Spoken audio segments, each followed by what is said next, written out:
Alright, here, I got you. Hold up. Welcome to the second season of Your Favorite Character Sucks, a show where we each argue for our favorite characters in whatever show, movie, book series, or video game we're covering. Is that roughly what we're doing here? Oh, we all have to put on that voice? It's hilarious. Welcome to the second season of Your Favorite Character Sucks, a show where each of us argue for our favorite character in whatever show, movie, book series, or video game we're covering. All right, Matt, your turn. Now, legitimately though, why are we doing this? Because we already do have an intro for season 1. Yeah, well, just do it. Just read it. I'm gonna go for a little different approach here. Who is the best aesthetic and story? Who makes the most sense? And who do we want to hang out with the most? At the end of each episode, we crown one character the best character, who will then go on to compete in our best of the best finale. On today's episode,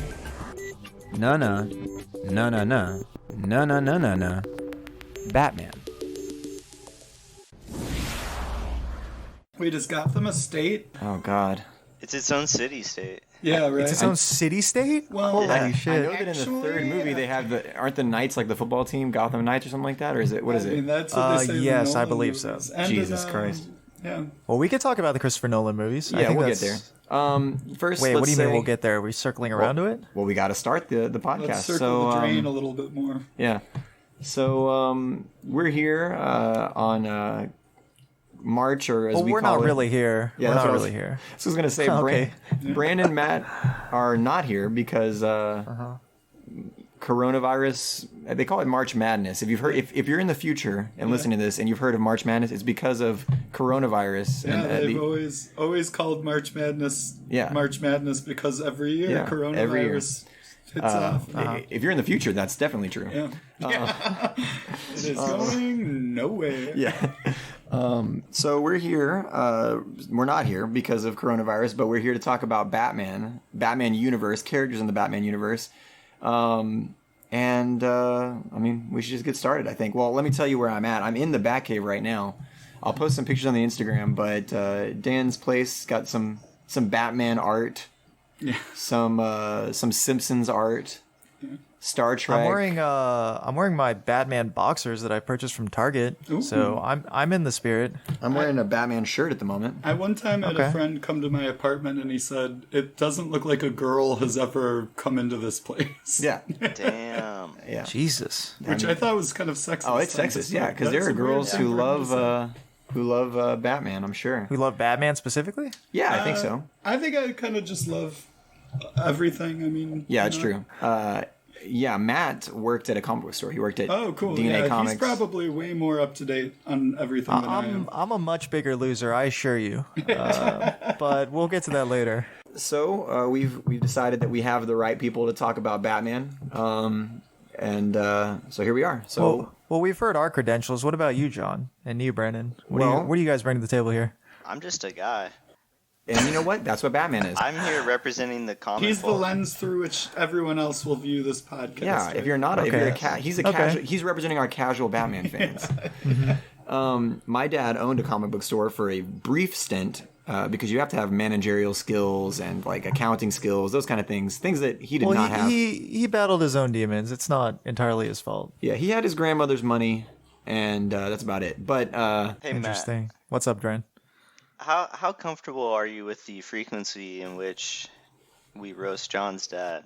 I'm not comfortable with it, honestly, and the reason why is because one, he's dead. So I think that speaking ill of the dead is really just one kind of pointless. Yeah. we're definitely gonna have to and- cut the part where you say John's dad's dead, and then I start laughing. No. I'm also going to say, do not forget that Man. we can thank John's dad for this podcast. Okay. He always wants to give my dad credit, but okay, that's fine. Yeah, So- he I did always this on give your his dad. own. I always give your dad credit. First of Yeah, all, that's that's just true. a You have fact. to see both sides. If you're gonna roast him, you also have to look at the positive. So Correct. point is, I had 10 VHSs of the Batman animated series at my house that were left over after the comic book store closed down. And I think I have some of those. and you have Oh, them, yeah. God. And I had with 12, your X-Men ones. yeah, I had 12 X-Men animated series VHSs and 10 Batman animated series. So I've seen the first 10 episodes of the Batman animated series dozens of times at least. You know. Yeah. Okay. Yeah. So and- just those episodes you're really familiar with, No. though. Yeah. The first 10. My point is that when I was growing up, my formative years as a like nerd, I was introduced to X-Men and Batman, and those became like my two tent poles, like DC and Marvel. And so yeah, big time. And so X-Men is my favorite part of Marvel, and Batman is my favorite part of DC to this day. I think that's pretty common for people of our age. Yeah, I think that millennials. Well, I think yeah. I had Teenage Mutant Ninja Turtle VHSs, but me only too. like out. Yeah, they weren't like serial. They were like out of order and shit like that. But I mean, I guess that's why it was pretty I had episodic. Rugrats. Oh, you had what? Wait, VHSs? Yeah, I definitely had Rugrats, some yeah. the orange tape. Nickelodeon. Oh Yes. yeah. I know what you're talking about. I had Biker Mice from Mars. I VHS. remember that. Yeah. Street Sharks. I mean, is this podcast just where we list things? We literally just named shit. It's 90s nostalgia. SWAT cats. Local guts. What else we got? Yeah, fucking Legends of the Hidden Temple. just boy. a bunch of bullshit. Anyway, all right. Well, I guess we should start then. Matt always goes first, so he can. Well, we could turn over a new leaf in which I do go first. Okay, if you want to do that. But that's not who we are. So That's true. That's true. let's not pretend. But Let's this not is pretend. season 2 also, so you said you were Yeah, gonna. come on, bro. Season 2. New trend. So this podcast started because one night Matt and Bran told me that every main character of every series sucks, or at least most. True. And then we had a really funny conversation for like 2 or 3 hours. And Yeah, it wasn't that funny, but yeah. It was. Sounds I was hilarious. laughing. Yeah, it was. Yeah, it sounds. It was actually. It's not even one of those had to be there situations. It's actually funnier now than it was in person. I'm barely able to hold myself It was actually together. it's actually better if you weren't there, to be honest. Yeah, it's better to recollect than to actually be there. It's true. I'm feeling it. Anyway, now it's my turn to finally stick to the side of that argument that I had that very first night and pick a main character because I'm going with Batman. Bruce Wayne, Batman, I'm saying they're one and the same. Y'all can argue with me later. But Bruce Wayne is the person. Batman is a persona. There's also a persona of Bruce Wayne as well that he puts out, as a front. That's one thing that's cool about him is he's a complex character in that regard. I can't wait to put that on his index card when we do our season 2 Wow, wrap-up. I also cannot wait for that. He's also really interesting from a psychological perspective because he does have this trauma at a young age, and it changes him. I mean, it completely creates Batman, but also that is there's a lot of psychological study that could be done of Batman and all the characters that surround him, villains and allies, and I don't know. I just think he's a really great character. Also, I love that he has a code that he sticks to. I love that he's a superhero that's human.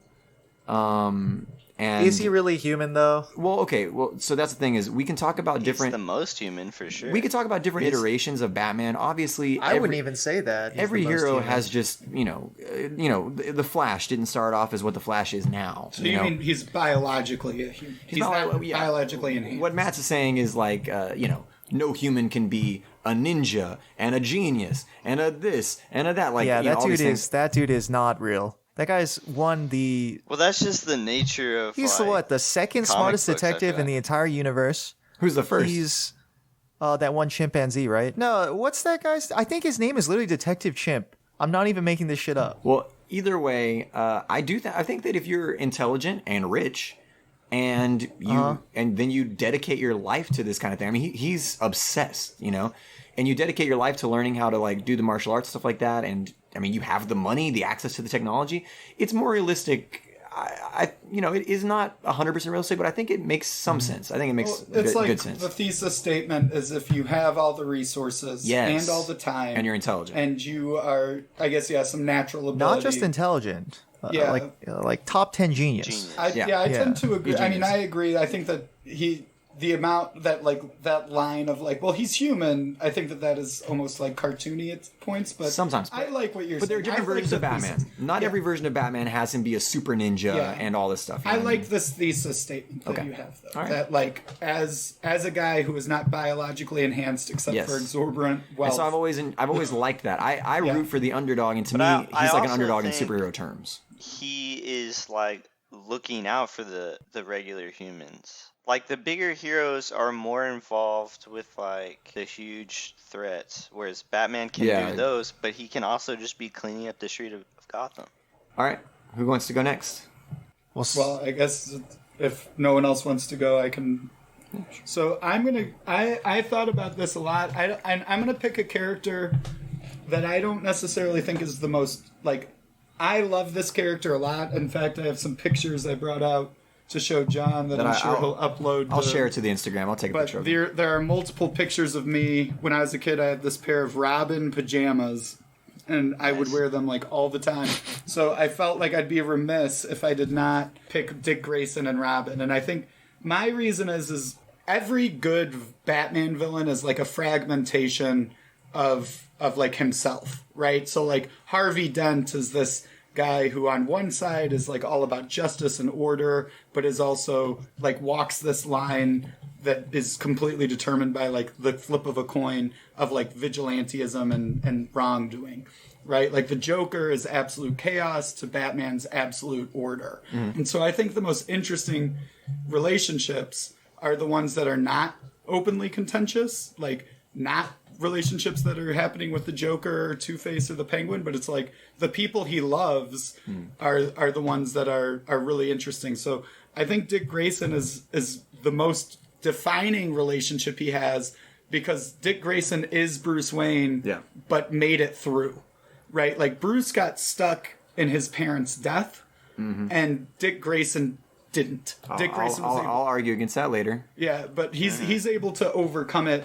And I mean, we can get into like, well, could Bruce have gotten over it if he had someone like Bruce? Yeah, Batman didn't have Batman, is what you're saying. Right. But I think that makes Dick Grayson interesting, because for all of these contentious relationships he has that never seem to end, we have this really obvious relationship that is supposed to be like love, and whether it's a paternal or a fraternal kind of thing, it seems to be the most difficult in terms of like defining who Batman is. So I'm going to kind of try and argue for Dick Grayson as the most important character outside of Bruce Wayne. Okay. Matt? Brandon? Matt? Brandon. Go ahead, Matt. You know I always go last, dude. That's not how this works. I'll sit here all but see, day. I think I should go last this time because... Because what? I believe that all three of you are doing heroes. You don't know that. I'll save my villain representation for last. Matt's arguing for Toad again from X-Men. Yeah, I'm actually picking Toad from shit. X-Men. The problem is that I don't actually really like the Batman universe. Oh. So I think all the characters are kind of ass. That's a bold claim. Yeah, it is. I mean, no, but they're who's the fine. best character? Of the Are they assy bad, or do you characters, just not like who's got the least? They're fine, but in Who's got relation, I big think cheeks? to the other heroes and villains and stuff, they're just kind of whatever. And it's not really their fault. One character that I think is kind of cool, Terry McGinnis, and that's all I'm going to say about that. So No, that's it. Terry McGinnis. Okay. So You're just two gonna wait and get into it Batmans, a later? Robin. Yeah. Yeah, I don't like talking about things until it's time to talk about things. I'm a man of order as well. So Oh, like Batman. no, Oh. like Terry Matt. McGinnis? Brandon, little- who's the character that you've selected? So this is why I'm going last, because you three, have chosen like the main heroes of this world, I would say. But I think Batman has some of the most iconic villains in all of comics. And so I wanted to choose a villain, but my favorite is one that's a little less represented than like the Joker or Two-Face. I'm choosing... What are you talking about? Please don't disrespect me or my character. Hey man, with time that for you to portrayal. cool out. Yeah. Hey, I have no issues with what was that from? Batman and Robin? Yeah. Yeah, I think Yeah. so. Yeah. Mr. Freeze. So I'm choosing Mr. Freeze because I think, even though a lot of Batman villains are very cool, I think that Mr. Freeze is the most interesting. Oh, I thought you were gonna say he's the coolest. Yeah. No, I'm not. I'm purposely not trying to do. Some of them are cold-blooded killers, but this guy's just ice cold-blooded. puns. Yeah. You know? We'll do all the ice puns for you. Yeah, It's a nice pick. against my will. Yeah. Anyways, he has the most compelling backstory, I think, and motivations, whereas a lot of the villains are either, big-time criminals trying to amass money and power, or they're more like the Joker and just want to create chaos or fear. Mr. Freeze has like a very specific goal, and he doesn't actually want to fight Batman.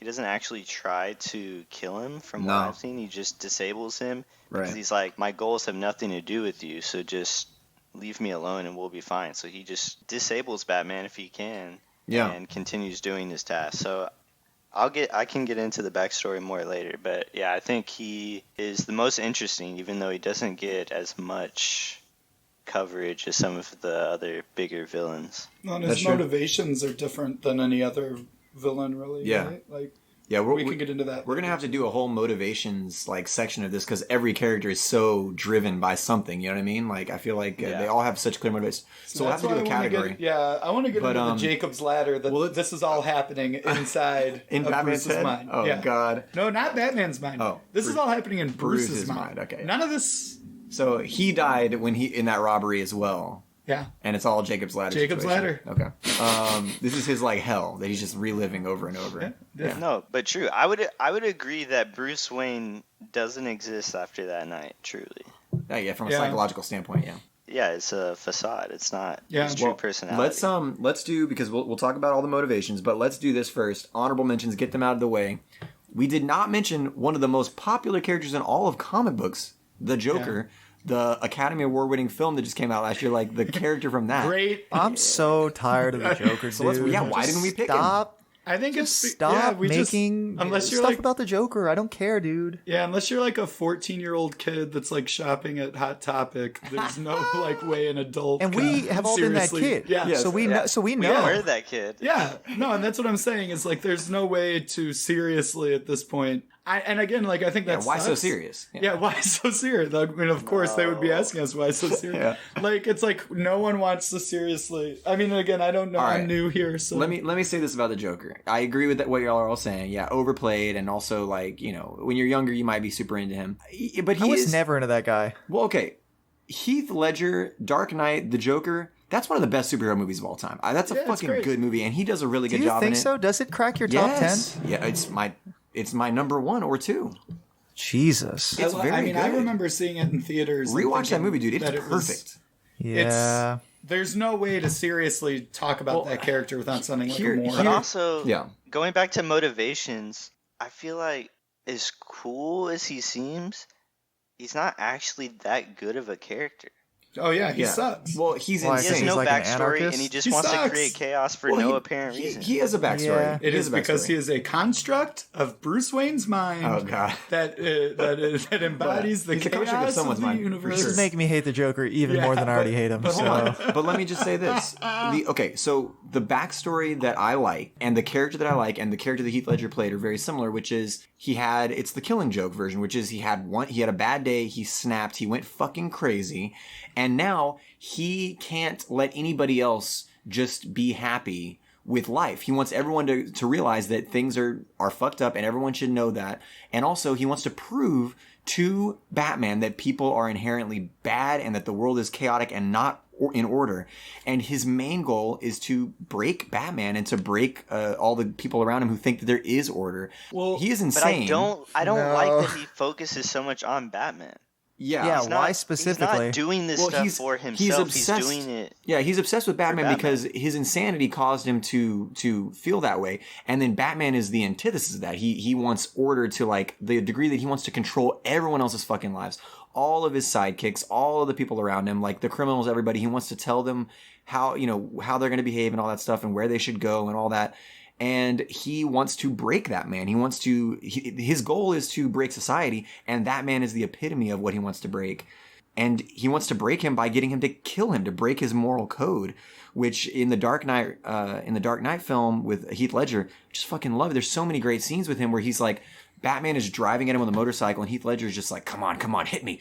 Like, he's just like, please, like, because he knows that if he can get Batman to kill him, he will fucking destroy Batman. That's the one thing that Batman hasn't done that will turn him into the wrong kind of vigilante, or the kind of vigilante that, is willing to do worse things. So I like that's what's lame though, because Batman will never do it. So it's lame and stupid. He doesn't know that. No, we do know that. We absolutely know that because in the whatever over he's insane. Half a century that Batman's been out, he has not done it. It's not going to happen. Yeah, very uninteresting at this point. Yeah, I think too. Like I've read The Killing Joke a couple of times. Yeah. I'm a big Alan Moore fan, but I don't like that story that much. I think that it's really mean. I don't either. I think that the Dark Knight, Christopher Nolan, Heath Ledger joke, I think that is a better movie. I think, than that story. Truthfully, catch some heat for that. Yeah, I don't care. I honestly think too, like, I think the other guy we didn't mention, and this was the other character that I was kind of going. Can I say one more thing about the Joker? Sure, go ahead. I do not like the version of the Joker that's like for incels that just came out.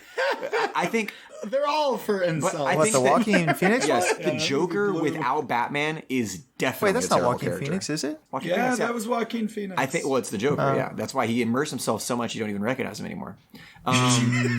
Much like Heath Ledger.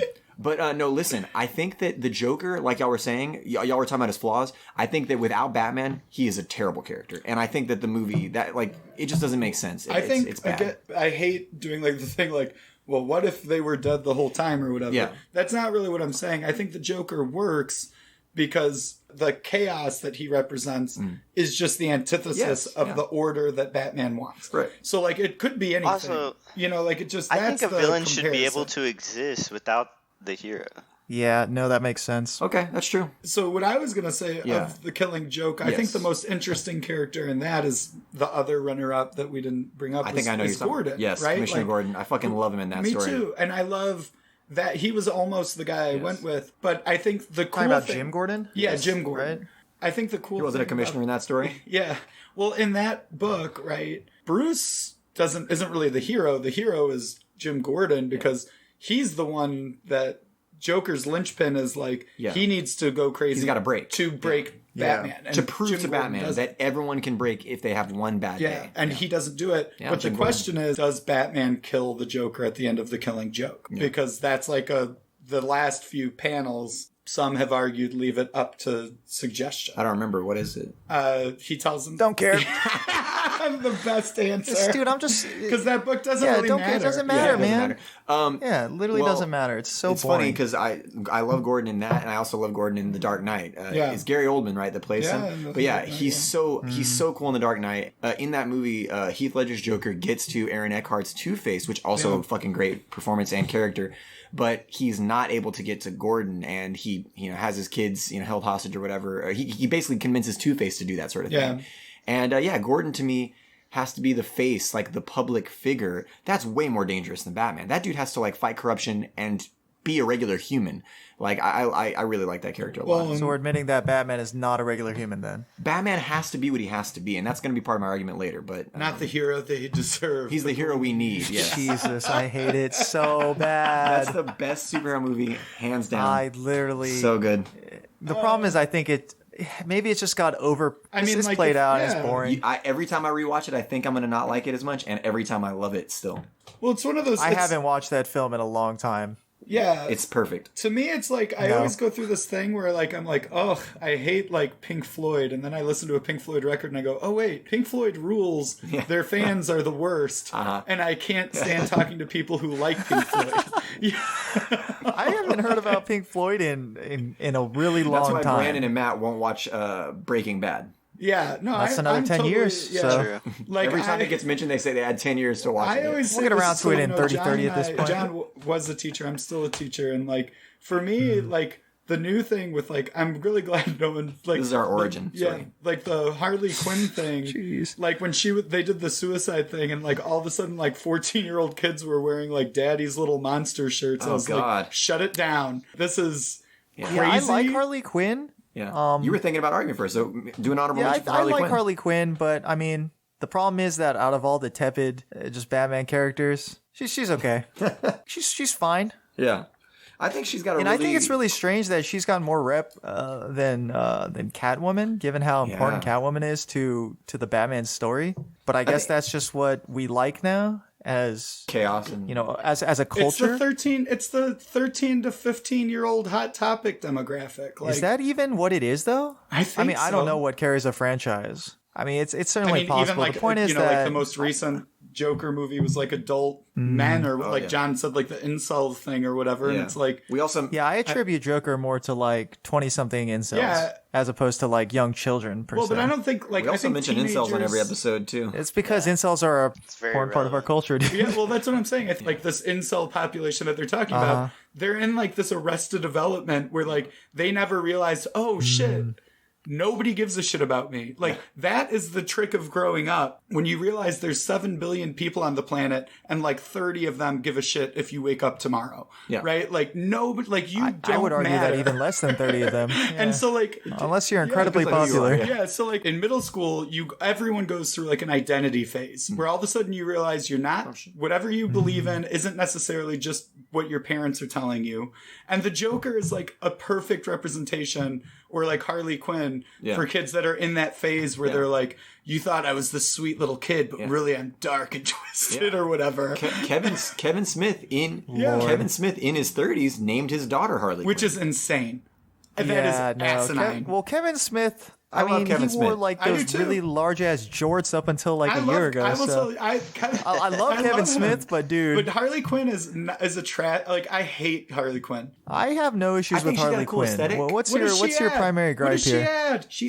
She's interesting. She's What she's does any funny character add to sometimes. anything? I don't see the purpose. I like Harley I don't- Quinn's. I don't like Harley. From the Batman animated series. Yes. I think she's. That's I when mean, she was she's got introduced. some cool things. Like there's an episode where she sings. Did you know she was introduced in the animated series? Yes, That's I pretty did. cool. Paul Dini created her. And Yeah. I love Paul Dini. Paul Dini does a great fucking job. With But the I animated series. don't get why. Like Harley Quinn does that thing where she, to me, doesn't make the Joker better. She doesn't make Batman better. She doesn't. She's just like She's a comedic. character. Like I don't. She's not a I threat. know this sounds crazy, but a character doesn't have to exist to increase like the standing of the male characters, or whatever. A female character can just exist independently Well, of but those I'm things. saying, Do like, that. So you could argue that maybe that she's not a good character on her well, own. that's what I'm saying. I think like Catwoman Yeah, works but on her I don't think own. we should use a relationship to the main characters because that's not really that relevant, Well, right? but what I'm saying is She has like nothing. with why I don't like Harley Quinn is because she doesn't pose any kind of interesting threat. There are a couple of interesting stories, like the Mad Love story on animated series is pretty good, but it's not. It just seems like The problem is, I would say that no villain poses an interesting threat to Batman, which is part of what makes him very boring. It doesn't matter the villain, period. You're saying Nobody can beat Batman in the DC universe. That's just a fact, and that's what makes Batman a Except piece of Joe shit. Chill. it's Joe literally Chill, boring as. you're- But I think you're talking about pretty good Justice one. the League. reason You're I talking about don't think Justice it's League. boring is because he has interesting ways of dealing Yes. with it. Whereas Superman can beat anyone, but it's just with brute strength. Yeah, well, I mean, they're both very uninteresting because they'll never lose. That's my point. I think why I have a gripe with Harley isn't because she doesn't serve to make the males more interesting. It's because most of the other villains are at least interesting, even if they can't beat Batman. Like Poison Ivy is very compelling. I like She's Poison very Ivy, interesting. yeah. So is Catwoman. You think Poison Ivy is more Honorable- interesting than Harley Absolutely. Quinn? She represents feminism and she's like eco-activism and stuff like that. She's got some really cool. Where Harley Quinn is really interesting is where we get a lens of her as like someone who's been in an abusive relationship. Yeah. So that is very Yeah, interesting. But I mean, I would assume that's the main She's part got of her what? character. Well, like I said, a lot of Batman characters like a psychological study. Yeah. She's got what is it called? Stockholm syndrome. Stockholm syndrome. So I would say, let me rephrase this then. I like Harley Quinn in the context of when she's not like an appendage of the Joker. And Yeah, correct. That's my favorite iteration of yeah, her as so well. I think that to me, I'm not trying to say like, oh, well, she doesn't serve a purpose to these main male characters or anything like that. What I'm saying is there are a lot of stories where that's all she's there for, right? Whereas like when we get like Mad Love or one of the more interesting characters that goes into like, what is this relationship supposed to be about? Yeah. That's more interesting. But like the Suicide Squad version of Harley Quinn, Yeah. Well, you have to fit into an ensemble for Suicide Squad, so it's not really And her fault in that they instance. kind of that's the point of Birds of Prey is her Yeah. distancing herself from. and I will be honest, I didn't see that. I have not So, seen like, Birds of Prey maybe either, they- but you said it was Actually- good, right? I actually Yeah. enjoyed I it. want to see it. We'll be right back to Your Favorite Character Sucks after this message from our good friend Mike. Hey there, folks. It's Mike Wayne here. You may know my cousin, the quadrillionaire who seems like he's compensating for something, Bruce Wayne. Well, he's not the only one in the family who's got business in their blood. Over here at Mike Wayne Enterprises, we're doing a lot of really exciting things. And not just in the private sector. Today I'm here to talk to you about our new philanthropic venture. It's called Mike Wayne's Home for Tragically Orphaned Boys. At Mike Wayne's Home for Tragically Orphaned Boys, we're looking to help rehabilitate the sons of parents who've been murdered. We don't want them to be too old where they're not impressionable anymore, but we don't want them to be too young where we have to change diapers, you understand? No, we're looking for 10, 11-year-old boys who we can really mold into sidekick, productive members of society. Our plan is 3-part. First, we take the boys in, give them a stable place to live, and tell them that certain areas of our facility are off limits. Step 2 depends on the child. If they're not curious, they get to live out their days at our facility, learning and growing until they're 18 and can go off on their own, a well-adjusted member of society. However, if they do explore these secret places, they'll discover a new world, a world of jujitsu and computer hacking and black and white codes of morals and ethics. No matter where the child goes for Phase 2, Phase 3 will take them to Wayne Enterprises, where my cousin Bruce has promised them internships at his prestigious company. Some kids will be accountants. Some kids will be computer technicians. Some kids will help in R&D. Others might be on the factory floor. And even some of those kids will be taken under my cousin Bruce's wing. And don't be worried about what they're saying in the Gotham Times. What some people call brainwashing, we call child development. What some people say is creating a Coney-like child army, we say is training kids on self-discipline and self-defense. And as far as questions of what happens to some of the kids like Timothy Drake, how should I know? We take care of them for 8 or 9 years, then we let them out of the nest to fly on their own. So, if you've got a child in your care that recently lost their parents to tragic means, hopefully stoking the flames of vengeance within said boy, please send them our way. Do we accept girls, you ask? Yes, but only if they're the tomboy type who can become very curvy and attractive later. Thanks, Mike. I guess we'll get back to the show now. What are some characters we would have chosen? We said Gordon. Barbara Gordon, I think, I is a love really good Barbara character. Gordon. Oh, Barbara Gordon's Oracle. cool. Yeah. My mom's name is Barbara Gordon. No way. Yeah, not That's- after, No, she wasn't named Oh, after okay. Barbara but Gordon. yeah, she was Named she- after Batgirl. Yeah, Insane. my mom was named after. No, she was. Her mom's or her dad's name was Gordon. Nice. So and her name is Barbara. Yeah, so, I think most of the Robins are pretty cool. Yeah, I think Barbara. I do think Dick Grayson is the best of the Robins, for sure. And all the other Robins have to try and live up to the legacy that is Dick Grayson. I think they feel a lot of pressure to do that, especially Damian. Yeah. Because at that point, Damian, he's God. already Damian Nightwing, Wayne. an established superhero sort of in his own thing, or leader of the Titans. So at that point, but all the Robins are pretty cool. What other characters are cool? I like old Bruce Wayne from Batman Beyond. I know it's technically still Bruce Wayne Batman. Bruce but Wayne, yeah. Yeah, it's a little bit different. No, I like him too. Yeah. Well, I'm going to talk about him because he goes into why I think the character's Yeah. awesome. But I like Scarecrow. I love Skip. Jonathan Crane is really cool because whatever. Well, because I think the best villains in the story, like you said, they could stand alone. They have their own motivations and all that stuff, but also the way they play off of Batman. And I love the idea of like Batman is supposed to put fear into the hearts of criminals, stuff like that. And Scarecrow is like, he's the guy who brings the fear. And then even later on in some of the versions, he like takes fear away from people so that they have no fear. Like he finds a way to, I guess because he's like working on serums that keep him from getting affected by his own science fear mumbo poisons. jumbo. Yeah. So like he finds a way to like basically shut off people's fear receptors, and so people just start doing crazy shit and getting themselves killed because they're not afraid to walk into the street, you know. And so I like that character. I think. Well, again, but Jonathan Crane represents that the best Batman villains are his like opposite, Are right? him. Okay. The Riddler, man. Well, that's intellect. The right? Riddler is is the genius. Talking the one that about, matches Jim him in Carrey? Genius. Yeah, Now, here's the thing. I love Jim Carrey. I love that movie. But I wish that they would have done just a genius Riddler instead of a weird, crazy Riddler. I didn't even I mind mean, it because it was very see- much in that era of like him doing a ton of those types of movies, right? Yeah. I have actually, in my older age, I don't hate the Joel Schumacher movies at all anymore.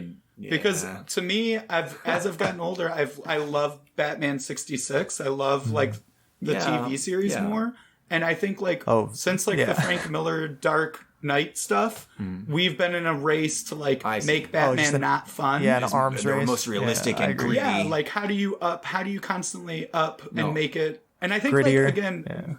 Now that you're making me think about it, I'm wondering if maybe I like Harley Quinn more than I thought, because that's almost a response to, like, I think when she gets good and interesting, that's like a response of, like, that writing staff. Take away like, the serious shit. Like, let's take it away from, like, Oh no, for sure. like the crazy big nastiness and like let's make them more human. So maybe that is thing. But Because like, you don't want to do what's been done just recently to such great success. Yeah, like, but I think every good Batman villain does what he does or has what he has, but uses it opposite. What about what about Raish? What aspect of Batman is he? Oh, that's the martial arts and also the code. Well, he's got a moral code, but it's different. And mysticism. He's like a ninja. He's got all of those like fighting skills. Like I think like all an of those assassin things. type thing. But it's also that code. They both want justice or whatever, but they see it differently. Well, and that's the thing is the great writers ask that question about Batman is like, we are led to believe because he's our protagonist, he's our lens through this world, that his vision for justice and correctness is the right thing. But and if it we is, were right? getting I don't know. I mean, I don't know. I would presume we live so. in a state where, like a man, like a billionaire in a rubber suit should be running around. We need billionaires to save us. Yeah, I don't we need know. billionaires to I save don't us. think so. Yeah, Save us from Corona? because because we've they don't pay any taxes, so they've have got all the money. it. They need to that save makes us. sense. But I mean, like even like the Penguin is like what would wealth look like if it had corrupted Batman? Yeah. Right, like Two-Face is like this guy who believes in the law but also knows that it doesn't work. Yeah. Even but all the women villains, right? And I think that this is something that, like, I don't know if any writer has tackled this, but, like, there are great female characters, but they don't deal with them particularly well. What's weird is he's sexually attracted to a lot of his villains, a lot of his rogue gallery female characters. He gets in a relationship with Catwoman, with Poison Ivy. I'm sure there's others. It's weird to me, like, Poison Ivy is such a great idea for a character anyway, and then they make her, like they use her sex as a weapon, which is, like, another thing of like Batman just doesn't. He's afraid of women. Like he's afraid of Catwomen. Yeah, Catwoman. What about Bane? Green. Talked about Bane. Bane. Oh, what aspect of Batman is Bane? In the Nightfall series, Bane argues that he's the that he is Batman. He that they go through the same kinds of struggles, crawling out of the prison cell and stuff. So I mean. And again, like a trauma. I'm not saying that a lot of the this characters is go always, through trauma. Yeah, also. I'm not saying it's always a thing. Yeah, like, I'm just curious because there's so many Batman villains. Yeah, and again, I did preface all the good Batman villains. Yeah, like, I don't think Bane is that great. Bran, who you got is a Bane's got a pretty honorable mention, iconic scene where he breaks Batman's back. Everybody knows that's a huge scene. But I think Nightfall's trash. I don't like Nightfall. But that's a huge scene because it's about rebuilding Batman, possibly. Yeah. Well, right, but you can have big scenes with characters that aren't great. Bran, who you got as an honorable mention? Yeah, I mean, I guess maybe Catwoman. She definitely plays a major role. Catwoman's very important. I think right now in the current run. Oh yeah, and currently they're like married. They just got married. Yeah, she's pregnant with his kid. What about some of the monstrous villains like Clayface or Man-Bat? Man-Bat's one of his allies, is he not? Man-Bat is like a scientist who he's almost like Lizard Man. What about Amanda Waller? Would she be considered Batman? Oh, Amanda Waller is cool. Amanda Waller is also considered a Titans villain, I think. Or not even a villain, just like a government agent. She's pretty interesting. Yeah. I like Amanda Waller a lot. And I also, the end of the Justice League Unlimited series where you get to see... Yeah, she's great in that. Where she reveals. So here you go, Matt. Why don't we transition into your character? We're already talking about Terry McGinnis. Whoa! Let's talk about Terry McGinnis. We're already like an hour in. All right. Yeah, come on, dude. We've been doing honorable mentions this whole time. Okay, let's talk about Batman. Let's just straight up talk about Batman. Let's. I'm drawing the line right here. Okay. Well, so am I gonna? So I'm talking then. Yeah, you talk. But don't talk about Terry McGinnis. Well, there's going to be a part of it that mentions him. Yeah, sure. That's fine. Which is Batman or Bruce Wayne. This person that he is. Mm-hmm. I think one of the biggest, character assassinations against him is that he is too black and white. He sees things like he understands his complexity, but that he wants everything to be a certain way around him. Like he wants Robin to act this way. He wants Gordon to be that way. He wants the criminals to be this way. And even like when it comes to reforming criminals, he decides who is reformable and who's not. And so like you see it sometimes where like he'll chase after a villain who's gotten out of Arkham and is reformed, quote unquote. And he'll be like, there's no way they could be reformed. And like, he's waiting for them to slip up. And there's other villains that actually there's stories where he tries to help reform them. So it's like, is Batman fulfilling self-fulfilling prophecies where he's like forcing some villains to continue to be his rivals and others to, reform. He's all about controlling everybody. And so that could be seen as like a flaw in his character. But I actually think that he is happy whenever people like Dick Grayson rebel against him and leave his sphere. And the same thing with Terry McGinnis. When Terry McGinnis comes to him and says, screw you or whatever, and he goes, what, are you leaving too? I think there's a little bit of like a graduation point for him where he's like, I am Batman and I am the guy who is kind of fucked up, but you need to have that fucked up guy. And I wish I could be Nightwing. I wish I could be Batgirl. I wish I could be Gordon, but I can't because there has to be a me. And so I'm going to be that guy. I'm going to suffer. I'm not going to be able to get married. I can't have kids. I've got to be the Batman. And I'm going to be proud of, these other guys who get to do whatever they want because I've got to be me. And so I think he's like self-sacrificing. Like I think the people that see him as like the flawed, like I'm black and white, I think he knows that his black and white approach is not perfect, but I think he thinks that there has to be somebody who has that approach, or because he knows that there's a counter to it. He knows that there's a whole society of villains that if there's not someone like him, then he can't. He's got to counterbalance it. You know what I mean? Well, that's what a fascist always says, right? Yeah, he's a fascist for sure. He definitely is. He's definitely a fascist, but I think I think he knows he's a fascist. I think he thinks that there has to be a fascist, and he's going to take the bullet for everybody. He's going to be that guy. Like I said, I love him as a character because a lot of the characters have trauma. He takes his trauma and he uses it as a motivation to do something good and just. And yeah, I mean, everybody thinks that their actions are justified, but I think we agree that he's got a pretty good moral code, a pretty good sense of justice. It might not be perfect. Yeah, is there anyone who doesn't? Yeah, does anyone I think disagree? it's pretty close. He's pretty close. He doesn't kill. I mean, that's I'm saying he's a fascist as kind of a joke. I don't really think that, but is there any? Because I think you can make the case that he's. He also, like when Tim Drake brings him the Joker in that one Red Hood story, or like whenever Gordon is confronted with the Joker in one story and wants to kill him and stuff, and Batman is against it. I think that Batman is also like saying like, that's not for me to do. I am not that guy. Like if it happens, it happens. I'm not. I have to be who I am. And he sort of lets those other characters float out of his sphere. Like he influences them as much as he can, but then he lets them be who they are, and he needs them to be who they are to help him. Because even though he's Batman and you need a Batman, you also need a Nightwing. You also need a Gordon. You also need another to be there to support him. Now, what he does to Terry McGinnis is fucked up. I'll let you get to that though. That's not cool. That shit's not good.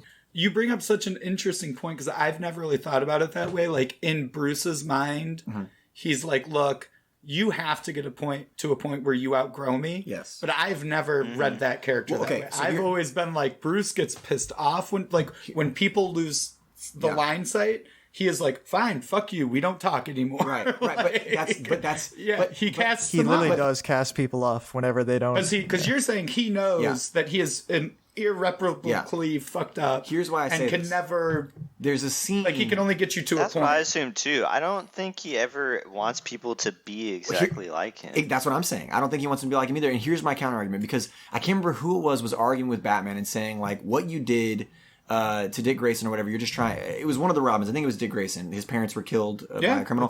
He's like, what you did to him. He goes, you just want him to be like you. And he said, no. Yeah. I helped him get revenge. I helped him catch the criminal. I helped him do that stuff because I don't want him to be like me. Right. So again, that adds to my argument of he doesn't want them to be him. He wants them to be adjacent to him and help balance him out. And he knows that he has to be him. And I think he sees it as like a cross he has to bear. Did you want to talk about Terry McGinnis? Because that is one thing that I don't really forgive Batman for. I think that's kind of fucked up. But he was trying to extend his. We're talking about like all Batmanness. continuity, right? So we don't like care about any of that stuff. Clearly, if we're talking about We can move- Batman Beyond. Yeah, we can talk about Batman Beyond. within the scope. It's his very small worst run, fascist thing to do, I think, is what he does to What, Terry like McGinnis. eugenics or Yes. Yeah, I would say that's probably the mark of a fascist. Whatever. It's not even like trying to imposing your fascism. He just does it, which is obviously a problem. Yeah. I think Batman Beyond ran like only a couple years. Should we And I maybe remember watching it on explain for Cartoon anyone Network, who's right? not listening? Yeah, go ahead. What is the thing that happens, Matt? So Batman has, I want to say, 3 biological sons. Yeah. Damian Wayans, Marlon Wayans. That was a really terrible joke. Keenan Ivory Wayans. Thank you. I was trying to figure out the third one. Yeah. Oh, which by the way, There's more than 3. There's like one of the Wayans brothers was going to be Robin in the third Yeah, Tim Burton Marlon Batman. Wayans, yeah. Marlon Wayans was going to be Robin in the third Tim Burton Batman film. I'm all about it. if it ever got made. I like Marlon Wayans. And fucking who's gonna play Riddler? Robin Williams. Robin Williams is gonna play Riddler, and Marlon Wayans is gonna be Batman. Batman. in the third Tim Burton film. Well, there's only What the fuck are we talking There about? was going to be a third Tim Burton I'm Batman. sorry, guys. John is smelling toast over here. There was going to be a third Tim Burton Batman film, but the studio, the second Tim Burton Batman film with Penguin like gushing blood out of his mouth and shit was so dark that like parents got really pissed off at the studio and they did not hire Tim Burton back for a third film. They hired Joel Schumacher. But Tim Burton, Man, look how different Tim Burton had the like series has become. Tim Burton had already talked to Marlon Wayans about being Robin. He had already talked to. I've heard this. Yeah. And he had there are sketches drawn up. They had a guy design the Batmobile, like all this stuff for the third movie. It was going to happen, but then parents. I can't parents think of rebelled. a more like Insane fucking thing.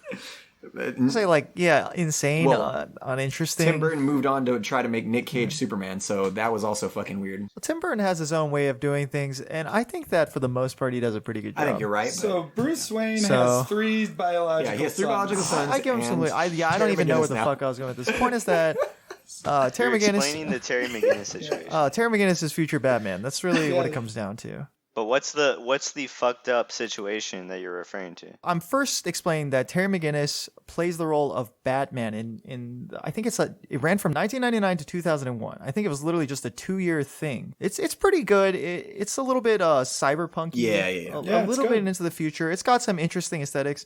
And I think Bruce Wayne in that sort of takes on the role of just Gandalf or Merlin or whatever, just advising Terry. He's almost but like the the fucked- Bruce Wayne of the Dark Knight. Like he's old and grizzled. Yeah, and, no, absolutely. I would say it's very similar to that, but older even than that, right? oh, for sure. Yeah, Because- he's decrepit. He's like 80. He's hunched Yeah, over and his stuff back like that. is I mean, he is broken still from Batman. Bane. They kept that line. Yeah, they kept him his Yeah, back. which I think is kind of cool. Yeah, for sure. Because that's realistic. Because if your back breaks, you don't Yeah. Oh, come back wait, from that. if you are you saying that if your back broke and you were thrown into a cave, you wouldn't be able to use a rope to fix it? Yeah, that's what I'm. Or Or I'm saying that if it Might be did, right. I'm saying that if it did get fixed, I'm probably not human, the scene right? where he uses a rope. There's this not human argument. Yeah, yeah. Yeah, I mean this guy is not human.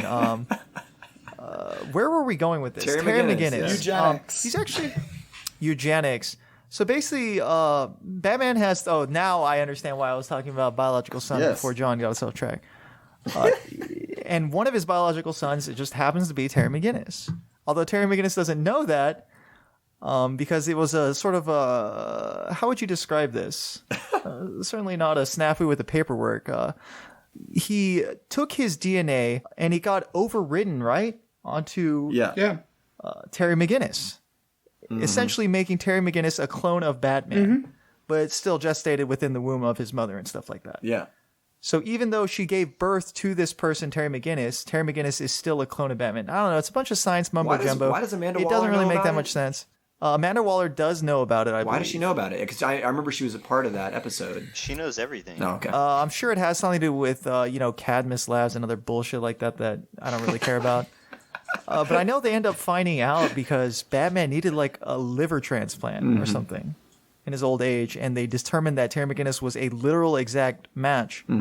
And then sort of all the pieces sort of begin tumbling out. And I know Batman was directly involved in that decision making, and this sort of is talking about the Batman thing you were talking about. yeah. He says there always has to be a Batman. Yes. And he doesn't mean that in the sense of someone to wear the cowl. He means literally Me. someone with the genes of Batman. Yes. In this particular instance, he means someone that is a literal exact clone of Batman, which is Terry McGinnis. Well, he's tried everything But else. it turns out, yeah, Yeah. that's true. But it turns out that Terry McGinnis is nothing like Bruce Wayne. Hey, throw him a bone. He didn't start with eugenics. Yeah. It took him a Yeah, while. he didn't start. He just slid into it, which I think is typically how you slide into eugenics. Yeah. I don't think anybody starts their cognitive thinking with, you know what? I should live forever. I think society would be better if everybody just had blue eyes or something. like that. Yeah. But yeah. Oh, God. So yeah, obviously Bruce keeps a close eye on this kid, and I think sometime he's around high school or whatever, makes him into the next Batman. Yeah. And I just remember the series is really, really cool because it's sort of a fresh take on future generations of Batman villains, Yeah. and just how Batman would be just a little bit into the future. With some future tech I on know the that streets and stuff like that. Like the whole aesthetic is cool, and it's that series of late 90s, early 2000s cartoon. Yeah. I think the animation style is actually fairly close to the I animated think Bruce series. Timm is still the lead animator on that. Yeah, and the suit is fantastic, in my opinion. One of my favorite Batman suits of all time. You find out actually that the suit, as of the time that Terry McGinnis dons it, is already 2 decades old, but Batman's tech was just so advanced. It still exceeds the technology that's like available. Yeah. Doesn't it not which have is- like a mouthpiece? It's just like full mask. Yeah, it's like a whole face. That's cool. Because Yeah, it's a whole, instead of just being a cowl, it is a full I think like Yeah, bodysuit. Bruce Timm, I'm sorry, I did look it up. Yeah. Bruce Timm was the art director on Batman Yeah. Beyond, so it is like a true continuation of Batman Yeah. the animated series. So like, Awesome. Paul And Dini they folded and into Bruce Justice Timm- League Unlimited too. Yeah, right. So, Also, did you know and that's that Bruce Timm as well. Will So, Friedle like, is the voice? those like from when we were growing up, those cartoons were all like a Amazing. contained in that's inverse, which you could almost have done. That's a what also show makes it just so about. good is just keeping it together. And that's the Yeah. thing that the DC films have not been Absolutely. able to do is fucking keep Yeah. the continuity You know, together. coming. But to be fair, I think that Batman Beyond, he doesn't get much play outside of his own series. In Justice League Unlimited, he's there for like 3 episodes, and they were cool episodes. Actually. I And like that's that. kind of where you reveal his backstory and stuff. The problem is, I do think that you have to talk about, and it is partially because of the cloning situation, but he is so attached to Batman in many different Yeah, ways. what are his it's hard to talk motivations? about Terry without talking about Batman. Terry McGinnis, Yeah, why does finishing he- school, managing his social life, just general high school so stuff, is he but like a also being Spider-Man Batman. Batman? Yeah, kind of. I think he's closer to a Spider-Man, absolutely. Yeah. And trying to avoid becoming Batman, I think, is something that he's motivated by. But I so then think why he does he wants to work with become him? I can't more like remember. because Batman picked him out. yeah, it's like he because offers he's him a clone job, of Batman. and it- What is his like code? Because we were saying like Dick Grayson and Batman don't necessarily see things exactly eye to eye. So I mean, he was brought up in terms of the Batman family stuff by Bruce. okay, I think in a lot of ways, Terry is unlike Bruce and more like Dick Grayson. Mm-hmm. In that, I don't know, it's hard to be under the thumb of Batman and just do all the things that he tells you to do while also trying to be your own person. yeah. But I don't think he really seeks to distance himself from Batman a lot, kind of like Nightwing does. Yeah, I know that one of the things, like, there was a scene that I was watching in one of the animated episodes where Batman, like, terrifies this criminal in front of his family. Mm-hmm. And it's just showing that, like, Batman sees criminals as criminals, like black and white. And if, and he uses fear. And he's trying to intimidate this man by also intimidating his family. And Robin, I believe it's Dick Grayson Robin, is, like, upset. Like, he's like, nah, man, that's not cool. Like, so they do have different values. Like, I'm not willing to scare a criminal's family. Like, that's not cool to me. And so, like, he leaves. He, like, leaves. He's like, I'm out of here, man. And he just leaves. Like, literally, quote, I'm out of here is what he says. And he just leaves. So, that's Terry McGinnis. no, that's, I think it's Dick Grayson or it's one of the Robins. It's either Dick Grayson or one of the other ones, but it's before they split up. So I was wondering if Terry McGinnis has that kind of like line that we can point to that's where Batman will go that he won't go. I know Batman criticizes him on like every other episode, like you should be doing this or you should be doing that, but I don't know. I don't. Yeah, no, that definitely happens. Yeah, I think that's the whole thing, right? Is because But I don't know if Terry like draws a line and says I'm not going. So I'm to do actually that." reading here that with the Amanda Waller stuff, that she was the one who did all the cloning stuff. So I That's guess what it I wasn't thought. That Batman. makes more sense. Yeah, no, that actually that checks. so with Batman me. And didn't like do I it. said, so that makes Batman a better person. Okay, cool. So great. so take that strike out again. All right, we'll take the erase that one. Hitler argument off of that and put it on Amanda Waller. Which definitely seems like something she would do. Oh no, absolutely, that's insane. We need a Batman. So Yeah, Yeah, I think exactly. that and I don't want to. I know this is a little out of order here, but I was thinking about John's question about the monster villains. who's the best monster villain? And I think that that's why they're not as memorable as the psychological villains, right? Like, because every comic book has like a monster, you know what I mean? Yeah. Like there's I'm a big I like fan of like Clayface. monster of like I do too. But I think My favorite monster villain is from this series. From I Batman? guess one of the recurring Solomon Grundy. I love love that Solomon character. Grundy. Oh, in the Long Halloween, Oh, he is God. like one of my favorite characters. Yeah. Solomon Grundy. And I think, like, that's the thing is, like, you almost have to tear out. And I think maybe, again, not to keep digging it up, but I think that's why Harley is so hard for me to pin, because they do have things where she's interesting, but then there's other times where she's just, like, the comic relief of, like, when the Joker... So, like, yeah, it is almost, like, tough when you're thinking about the really good Batman characters. It's like they have to have some kind of psychological hook. They also have to be... like just in, like any villain has to be at least a little interesting, right? Yeah. Like, and I like the Terry McGinnis pick. I think Terry McGinnis is also, he's interesting because he has to be Batman, not Robin, and he also has to just be. I think he's still like a kid. Yeah, he's in high school. I remember he's in high school, so he has to deal with normal high school stuff. He still has a family, unlike actual Batman. Yeah. He has a brother and, his mom and stuff like that. You do sort of get the exploration of what if Batman wasn't exactly Batman. Yeah, as we're talking about this too, it's like everyone who's not Batman is Spider-Man, right? Like, it's definitely if you're a normal, Spider-Man's if you're just normal, like a teenager that's trying to, to get something done. I mean, I think that's something that makes a character interesting too. Yeah, because he's not a reclusive billionaire that can just spend all of his time becoming a master assassin / detective or whatever. Yeah, he's got other stuff to do, man. He's got I know there's like a relation. There's like a girl who kind of helps him, but they're kind of also romantically. Yeah. I don't remember her name though. But he relies more on the tech than like martial arts ability at first, at least. We need to hear about a villain. You might as well talk about Dick Grayson since we're saying Terry is really close to Dick Grayson. And I think, all right. I think Dick Grayson, and I'll be quick. No, don't be quick. Shocking. No, don't be quick. Do what you got. I mean, I think that Dick Grayson is kind of interesting for all of the reasons that Terry. Is it McGinnis or McGillis? McGinnis. McGinnis, I want to say. Okay. Terry McGinnis. I think he's interesting for all the same reasons. So I guess in a way, there always has to be this character that once Bruce gets to a certain point, it's kind of like what we were talking about earlier, where he's not able to, like, he's in that state of arrested development. Mm-hmm. Now, again, and I'm still kind of chewing over in my head if I agree with John's idea of like that he is intentionally staying in that spot, or if my personal opinion is that Bruce does not see it that way. Mm-hmm. That Bruce sees his path because he has reached the ultimate, like we've talked about, like, can we even say Bruce Wayne is a human being because he's like, oh, well, I'm the greatest detective, I'm the greatest, ninja, I'm the greatest magician. Yeah. Like, so for him, he's like, no, I am the apex. Yeah. He's a blind spot to himself. I think he does. Okay. I think Bruce does have a blind spot to himself. I could be wrong, and I'd be willing to talk about it. I think why Dick is so interesting is because Bruce, he is almost like the same character as Bruce Wayne to a certain point, and then reaches a fork in the road, and he goes this other way. What is it? What causes them to split? I don't really remember in the comics. I think there is like a thing where he kind of just, it's like he's like aging out. He's like, they're combating, like he's arguing. Got opinions. And see, that's why I'm saying, like, I think Bruce doesn't think that he's like wrong. I think Bruce is like, no, I got to become the greatest detective through my work. I became the greatest ninja through my effort. Don't question me. And then when invariably he's like always surrounding himself with like adolescent young men for the most part, except for the Dark Knight. I don't know if we want to get into Carrie, but like, who, and even she, like all teenagers are going to eventually become combative and like challenge like their paternal figures. And so Dick eventually breaks off because of that. But like, I think Grayson is so interesting because he is like what Bruce could have been had he had someone to like nurture and get him to a level of justice, kind of like we talked about earlier.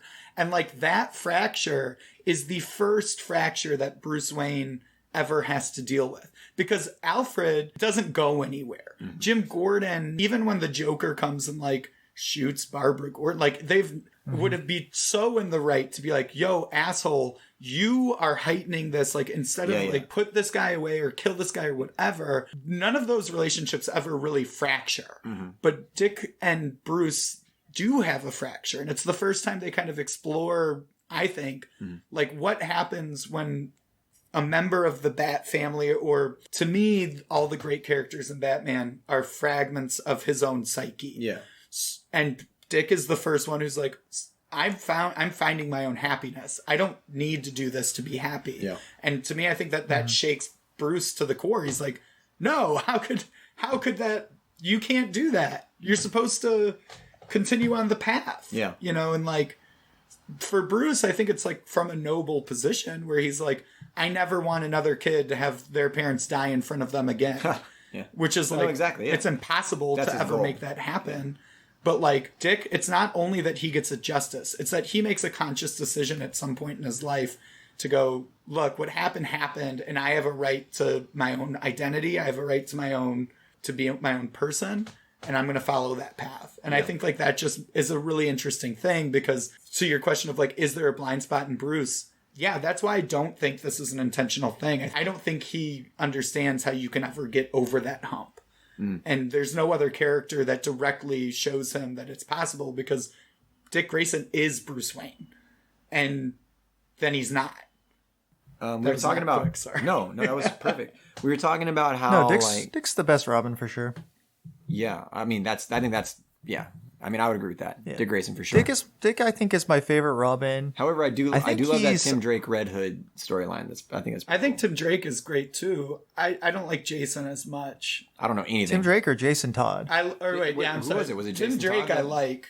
Tim Drake is the Red Robin, and Jason Todd becomes the Red Hood. Yeah. Oh, okay, my bad. I think I mixed them up before, Jason Todd is the one who gets killed by the Joker. which is pretty It's insane. like literally crowbar to death. And then doesn't, right? Like they retcon that. Lazarus Pit I mean, situation. I have no idea what the I current think they just state did of it all that is. just but- to try to test Batman's limits or whatever. But yeah.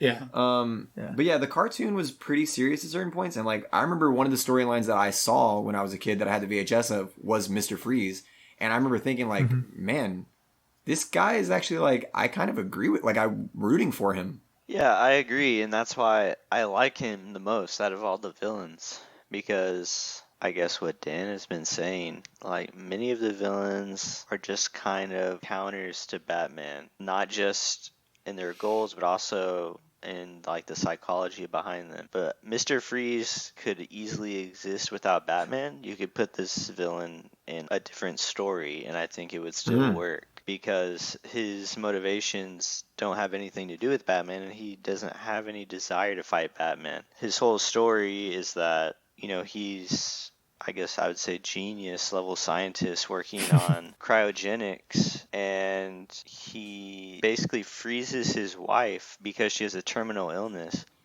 and he's trying to keep her frozen until he can find a cure. And then he's working for Goth Corp, I think it's called, and like the owner of the company tries to shut him down because this was an unauthorized project and he was using funds to save his wife against the company's wishes.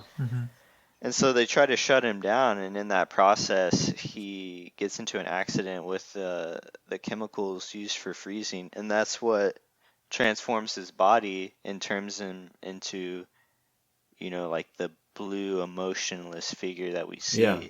But because of that, also, he basically doesn't age, which is pretty insane. Oh god, Which, not I for didn't know nothing, that. we're starting to sound like maybe Dr. Freeze's or Mr. Freeze's there is like a nice juxtaposition of who Batman is to that. Because why? He builds a suit to protect Oh, him. okay. He is fighting because of someone that So- he is trying to fight to keep alive. Yeah, He's, you know, I mean, again, Yeah. I'm not trying to dig. I'm just saying He's like, different. there is He's, that he's component. definitely different than most of the villains. Though. He's a genius that's relying on his own technology to make him a superior person, basically. I mean, he has the suit, which gives him super strength. He builds the freeze gun just to freeze and break shit.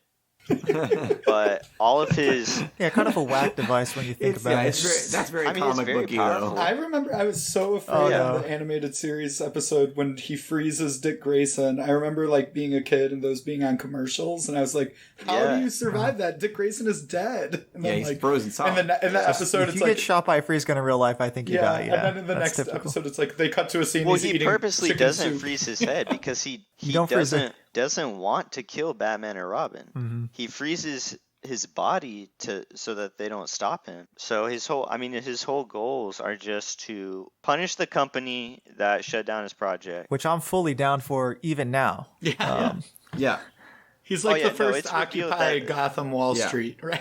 Yeah, that the dude who owned the company was a giant piece of shit. Yeah. Yeah. But also then he learns that his what's Mr. Freeze's real name? wife is still It's Bernie Ron Sanders, Freeze. right? it's Fries It's like Frieza. Ah, freeze.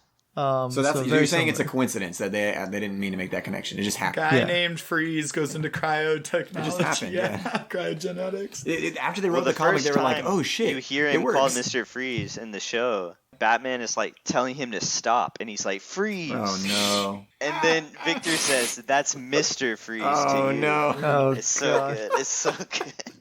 You'd imagine someone with that genius level intellect would have gotten himself a PhD so he could at least be Dr. Freeze. Yeah, I was thinking about that. It is weird that he's a Mr. You wanted to call him Doctor Yeah, earlier. not He just has like He's about applied science. Maybe Though. He he's- just has a shit ton Maybe of. he's smart enough to know not to waste that much time on school. It's true, yeah. No, this was back in the '90s, Damn, dude. true. Everybody was going to university. Oh yeah. So what drew you to or to Mr. Freeze? So my first exposure to Batman is the animated series as a kid, which is probably the case for all of us. But I just remember, like, the show as a whole is very good, but the episodes that always stood out to me were the ones with Mr. Freeze. Because I feel like like I've already said, I just really like his backstory. Mm-hmm.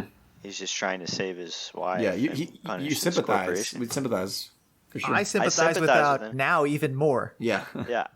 But also, I really like his delivery. He is supposed to be emotionless now that he's frozen, Yeah. but he's still, whenever he's talking to Batman, he does it in almost like a very dramatic way. Like he's cold and calm, but the way he speaks and phrases, like obviously what I just said about the Mr. Freeze thing, that was very cheesy, but most of the time, the way he's speaking is just very interesting and memorable to me. And then in season 2, when it's Batman and Robin, he actually ends up helping them because he realizes, it's not worth bringing your wife back to a world that you've destroyed. He's not truly evil. He does some evil things to accomplish his goals, but he's not just like some crazy villain trying to take over the world like most of the Batman villains. And I like the aesthetic. You were talking about how like the suit and the gun are kind of comic booky and a little goofy, but I think he actually looks cool in the cartoon. No, I Doesn't do he too. look kind of like a bot? Like a robot? Yeah, he's Sort in of. a like mechanical suit. Yeah. And Which he has lends to his those character. bright red He's robotic, glasses. emotionless. Yeah. Yeah, exactly. I was gonna ask earlier about the cowl. We were talking about how Terry McGinnis does not have the mouth open part. Yeah. And I was gonna say, is that No cape either. I think that the He doesn't have a cape, but he does mouth- have like a wing Oh. situation that he can deploy to glide around. Yeah. It's kind of like the Spider-Man webs. More like Which is- right? more Am I Spider-Man. right? Yeah, I think you're right. It's under his arms. Yeah, Absolutely. Which is interesting. I think the cowl is what squeezed Christian Bale's lips together and made him have that weird lispy Batman voice. Lispy. You took that as lispy. He does. He has a little bit. If you listen, he's like, "Listen to me." Like he has some like. I always just thought it's because he was talking from the bottom of his throat. Swear to me. Yeah. He's like. Which, by the way, I love Christian Bale's Batman, but that voice is. It is trash. It's bad. But that idea, though, I do think not a lot You got to of distort people. your voice. Yeah. Yeah, and like, granted, I think obviously we would all agree this has just become about the animated series No. at this point, right? No, I'm talking about the movies now. But like, I mean, I think Kevin Conroy does the best. I think this does- is like he does. such a popular opinion. There is no. He's got a I'm good not voice. being original at all, but like, he does that nice subtle switch Yeah. from Bruce Wayne to that like. But like Michael Keaton, you didn't really get a voice change. It just sounded like Bruce Wayne and Batman kind of talked the same. Yes. Val Kilmer, I think Val Kilmer is the weirdest Batman. If you watch that movie, I've watched that movie, no joke, 100,000 Jesus. times. Which one is that? Val Kilmer? That's the third one, Batman Forever. I forgot he that one does existed. a lot of weird. Yes, he does a lot of weird breathing. Is that with Two-Face and the Riddler? Yes, he'll be like me. Yeah, so there's this really great scene in that movie where he's talking to Chase, which is the Nicole Kidman psychologist character, and he does these deep breaths every time he talks. He's like, "I remember my mother. we were looking in the field." Oh God. It's like this very weird. If you watch, I always think it's the funniest thing because as you're watching it, it's like just this deep breathing Batman. Yeah. It's very Just weird. trying to enunciate properly, Yeah, I hate it. I didn't like. See, I think they took away the essence of Two-Face and Riddler in that movie. They didn't make Riddler a genius, and they didn't make Two-Face have like Law and Order. They just made them both silly. But why I think you can forgive the Joel Schumacher movies, and like, I'm not saying they're great, but they are just like the Batman TV show. Like they're 90s versions of what you would have seen in like that's why you get Arnold Schwarzenegger, like the world's biggest Schwarzenegger. Like, think about the juxtaposition of like the Mr. Freeze from the animated series, which is arguably so great. And like, oh, okay, let's take that guy, put Arnold Schwarzenegger in like a big, like a big plastic outfit, and have that him be shit is comical time to chill out. Like that's such a, but it's like, but that is so true to the spirit of the TV show. I just remembered Bane is in that movie too. Yeah. Oh my god. And Yep. Yeah. God, they just make Bane it's very campy. It's so campy. It's super campy. And like if that's... And I don't even mind those. Yeah. I almost prefer those over the Nolan films. I'm not even gonna... No. I'm not even gonna trip. I mean, I definitely prefer them to the Batman versus Superman movie that we got a couple of years ago. I mean, I've never been in a movie theater before, except for Batman versus Superman, where when the big reveal of when he says, "Why did you say Martha?" Like everyone in the audience, I'm not even kidding. It was like we were in like Dumb and Dumber in the movie theater in like 1993, like laughed. Belly laughing, like everyone in the audience I still just was reference like, that line fuck it. at least once a month. Like, once a month, I say, that was the why big, do you say that name? Why do you say Martha? Why did you say it? Like, what the fuck? There's a giant, stupid-looking monster over there. Yeah. Who gives a shit if he says like tricks are for kids? Get you. No, what the fuck? It's bad. Yeah. It's really bad, dude. Yeah. My most memorable Batman scene, period, is when Adam West is holding a giant bomb over his head. Yeah. Yes. Trying to find a safe Or place the to shark deposit it. Or the shark repellent. Shark repellent is the best. That one's also a really good one. I will say, I was so absurd. Like, why would you ever have shark repellent ever? I think that well, Batman, for sharks, obviously. The Batman scene that I think of the most is the one where Uma Thurman as Poison Ivy has Robin and Batman arguing with each other, and they start pulling out credit cards to bid on her. Oh, yeah. And Batman pulls out like the Bat card. the Bat card, which no one has, that has more money than anybody, to win Poison Ivy in the bid. How did I love like That's my favorite Batman scene. I love the He's an eccentric billionaire, dude. I love the conceit that like no one could ever figure out that it's Bruce Wayne. He's like I'll pay $1 billion to go on a date with Poison Ivy. It's like $1 billion. Yeah. It's like okay. Yeah. But I think that's that era of, and also I don't want to talk about James Bond, but James Bond films during that time kind of responsible. There's always that one like stupid gadget that's responsible for dealing with one very particular problem. I feel like that's just that era of action film.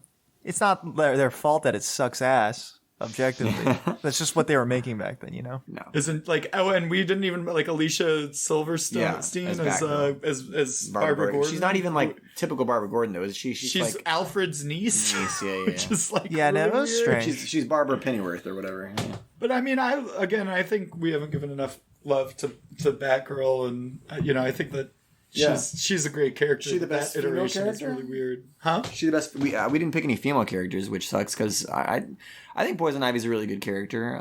I think the two best female characters that I think the show did it so good was when they put Poison Ivy and Harley together. I thought like that a lot. That is when that's when you see like how great Harley Quinn could be. Yeah. Because she's not just. It's also being... cool because Poison Ivy is like putting her feminist ideas into Harley. I like it a lot. She's like, why are you with that guy? And like, you should be the. I thought that was a really cool pairing. Yeah, and cool. I like that we don't really know anything about.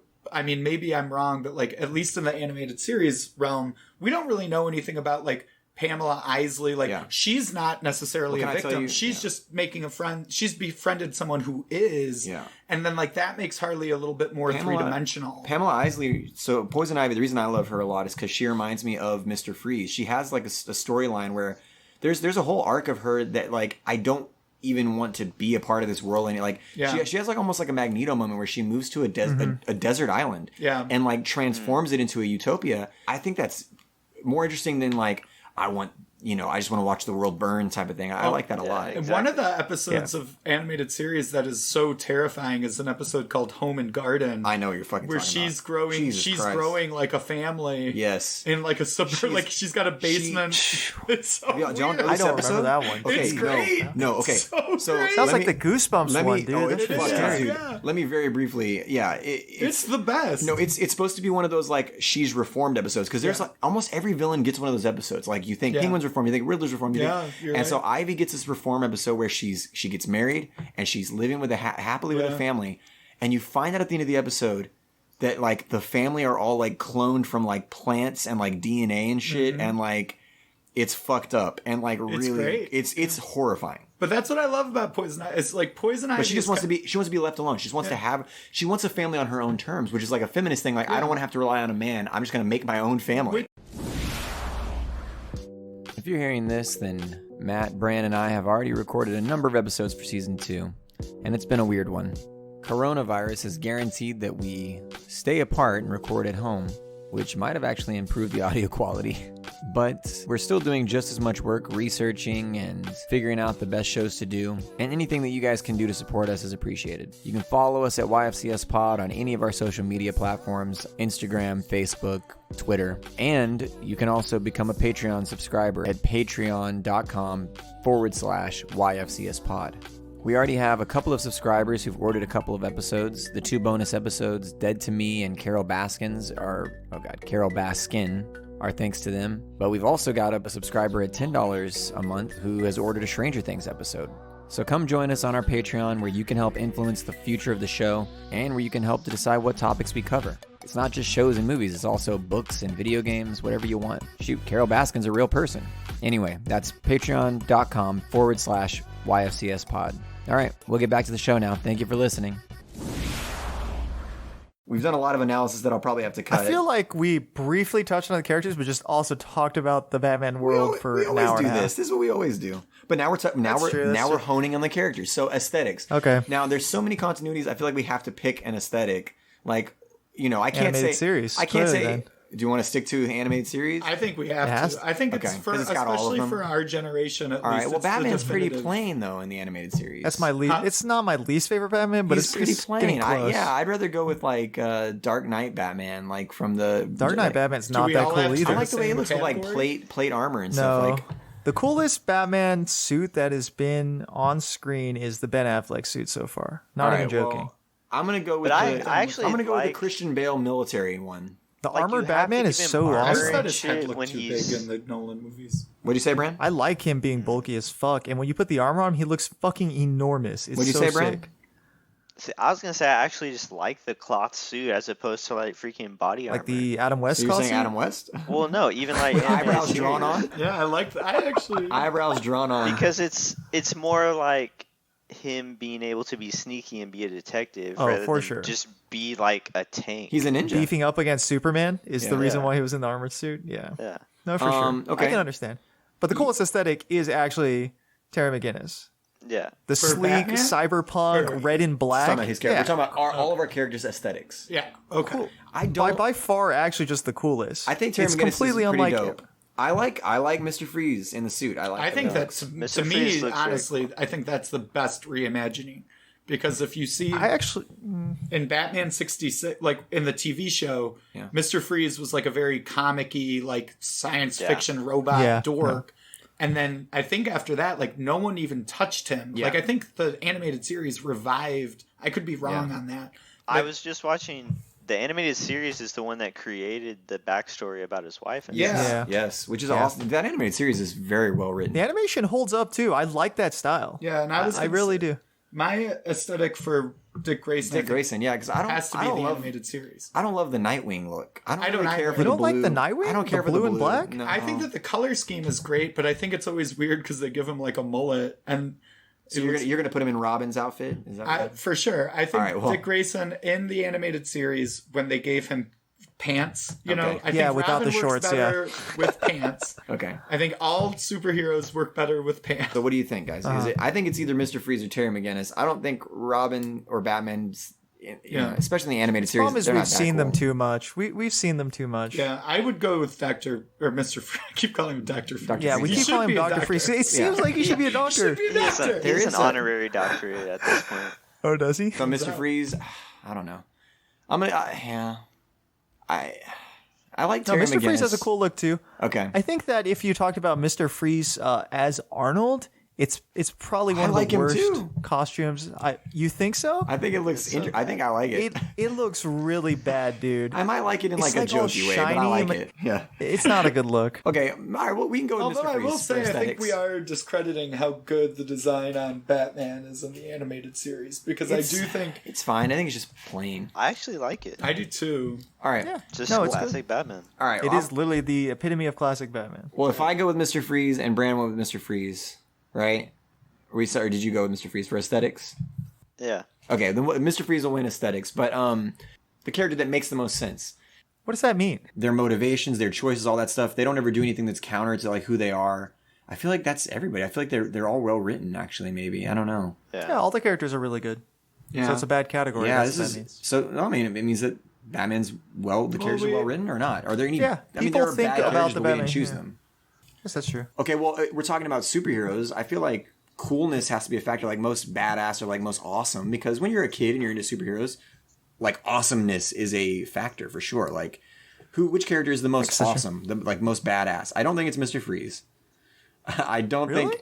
Yeah, But I maybe don't. because he's a villain, so when you're a kid, you don't He's really also sympathize with the nerdy, villain. and he's. I mean, you don't Anybody get the who's depth. willing to take on a billionaire corporation to further his own goals, I'm behind That's that guy. cool as shit. There's nothing cooler. That But yeah, makes he's not flashy. He's pretty simple. Like I said, Batman has always impressed me from the time that I was a kid. Like I love. Yeah, the, I don't think you can argue with Batman. I think he's just There's so a cool. reason every I think he's so kid, cool. I think it's drawn, like in one way or another, Yeah. kids think Batman is And I think when we do Teen Titans, I think Robin could win that one because I think Robin is really cool in that series. But like compared to Batman, I think Robin is just, or Dick Grayson Robin, you know, or even is Nightwing. I don't think Nightwing is as cool as Yeah. Batman. I think you're underrating the amount that, well, I mean, obviously people love Batman, but just among the comic book nerddom, how popular the Titans franchise is. Oh, I love Teen Titans. No, I'm saying if we were I doing Teen love- Titans, I would pick Robin. But we're doing I Batman love universe. the Titans, and Nightwing's like a huge part of all the Titans are really cool. I agree, but that's Teen Titans. I think we need to But separate who's the it. coolest out of these four characters? Probably Terry Batman. McGinnis. Terry I think McGinnis? Batman. Yeah, Batman, of course. I'm going with I'm going with Bruce Wayne. Batman, Terry McGinnis. No, I'm gonna go with Bruce Wayne Batman. You say I say Batman. Bruce Wayne Batman. Bruce Wayne Batman. Okay, Yes. Bran, who do you Yeah, want? same. Bruce Wayne Batman. All right, so that's I'll coolness. always choose an adult over a teen. I would Yeah, like I know to, that for a fact. In hindsight, because category? I couldn't Oh, really go ahead. hear, well, this was going on, the three-dimensionality thing, Yeah. I think Dick Grayson wins that. Okay. You think Because he's more the only one that really, I think, evolves. okay. I mean- arc. Who's got a good arc? Yeah, like, yeah. I Batman think- is stagnant. Yeah, I think Mr. Well- Freeze is essentially, once they establish what he's about, is Yeah. also. I think then it comes down to Terry McGinnis or and Dick Grayson. Dick Grayson, and I think like they're pretty much the same. They're very similar characters. But I think without Dick Grayson, you don't get that dimension. I think like Dick Grayson is a defining character Okay. to what. Well, Batman Dick is Grayson's supposed to awesome be about. because he goes from being Robin to like a sidekick to being a leader of his own team. Right. You Yeah. know, Young Justice. All right. So and best Teen Titans and best stuff like arc or best glow up. I'm Dick Grayson. Or Beth, Yeah, how obviously. about the whole process of this is determining the hero's journey, right? Yeah.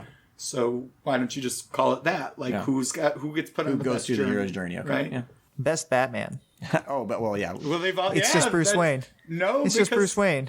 Well, I mean, yeah, but like We're talking about Dick Grayson has actors. been Batman. Dick Grayson has been Batman, but he And was so just has like Terry very McGinnis. briefly. And there was that weird Mr. Freeze Batman. Yeah, when Freeze became. Jesus. I mean, Which is the best Batman out of these four characters? there's no way to Yes. not pick Bruce Wayne, right? I mean, Yeah, Bruce that Wayne. doesn't- yeah, that's a bad because he category. is the Batman. That makes sense. when I 'Cause said who's without the- him, there's no other Batman. When I said who's the coolest, Brandon, you missed an opportunity to say Mr. Yeah. Freeze. No, I knew it was there. I just didn't want to do it. it was there for the taking. Yeah. Just Brandon playing was it Like cool. I said, I'm purposely avoiding the Yeah. cold puns. I think you should lean into it. Yeah, I would. Be like don't Arnold. don't tell Brandon what he should or should not do. I'm Batman. Quit it. I'm arguing for Batman. I want to control everyone in my This life. fucking dude. I'm going for cold and emotionless. I got you. I got you. Any other categories you want to consider? Just what's the best character? I will say, I mean, I picked Dick Grayson because I wanted someone to voice how important he is, but Yeah. I think ultimately there's no Hold on. way We got to do a 3, 2, 1 countdown if we're going to say who we think our best character is. Oh, we are? Okay. Yes. Yeah. Okay. We're going to reveal it at the same time because we don't want to influence anybody by what we think is okay. our best character. Okay. Are we I feel like there? I maybe just showed my hand too I'm much. ready. No. I'm literally here. Yeah, it's easy. Should we not spend 2 more hours? I'm in. I have nothing Probably else to do today. I'm about to leave, so All right. I mean, it's up to you. I'm about to pee my pants. All right. Yeah, 3, same. 2, 1, Batman. Batman. Bruce Terry. Wayne. Bruce Wayne Batman. And you say what? Bruce Matt? Wayne Batman, yeah. Terry McGinnis, Terry obviously. McGinnis always he sticks to his guns always. I mean, that's great. I think Terry McGinnis I wouldn't is a pick the case- character unless yeah. I thought it was Yeah. the best character. You know what's crazy about Batman winning this one is he's also going to win the Justice League one. I can't wait until we do the Justice League. Absolutely Because not. Batman no, is way better than absolutely. Superman and There Green are Lantern much cooler and characters Flash. in the Justice League. You should I read... think Batman is even cooler in the context of Justice when League. he fucking owns the Justice League with that whole or when all of his what is it called, like his in-game plans beat the Justice League, Yeah. that's one of the best things I've ever read. Because I he would- balances out all the super dweebs. Grant Morrison Batman wrote- is the worst character in the Justice League. Period. I'll tell you man, why. I next can't time. wait to do the Justice You're League next. stupid. All right. He just is. What are you talking about? He's literally the shittiest Justice League member. I can't believe it. We did it again. We figured out who the best character is in whatever we're talking about, despite the podcast being called Your Favorite Character Sucks. Now the only question is, what should we do next? You can help us decide by following us at YFCS Pod on Instagram and Twitter and telling us which show, movie, series, book you think we should do. Until then, hit that subscribe button and catch us on the next episode. Thanks for listening.